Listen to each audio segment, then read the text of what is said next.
Doctor ইউনূসের নেতৃত্বে বাংলাদেশে কোনো নির্বাচন হবে না।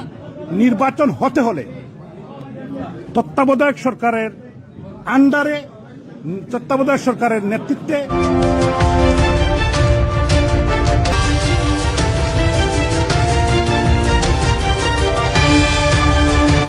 একটি অবাধ, নিরপেক্ষ, ইনক্লুসিভ ইলেকশন হতে হবে সবাইকে নিয়ে।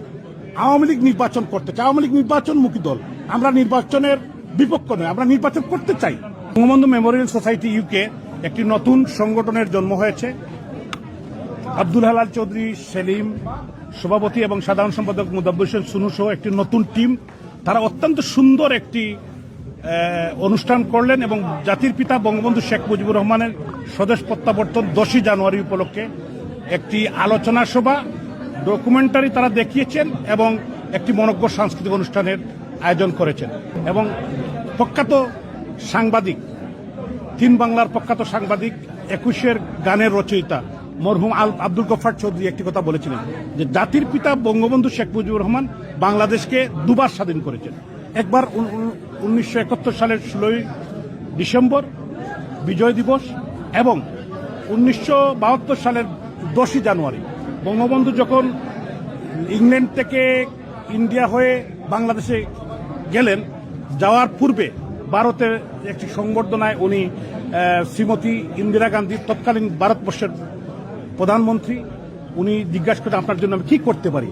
উনি বলেছেন আমি কৃতজ্ঞতা জানাই বাংলাদেশের মানুষের পক্ষে, বাংলাদেশের মুক্তিযোদ্ধাদের পক্ষে, বাংলাদেশের মা বোনদের পক্ষ থেকে। আমি অত্যন্ত খুশি হব যে আমি দেশে যাওয়ার আগেই যদি আপনার যে সৈন্যরা সেখানে আছে তাদেরকে ফেরত নিয়ে আসেন। উনি কথা দিয়েছিলেন এবং তৎকালীন ভারতের প্রধানমন্ত্রী শ্রীমতী ইন্দিরা গান্ধী উনি তো উনার কথা রেখেছিলেন এবং বাংলাদেশ থেকে সৈন্য নিয়ে এসেছিলেন।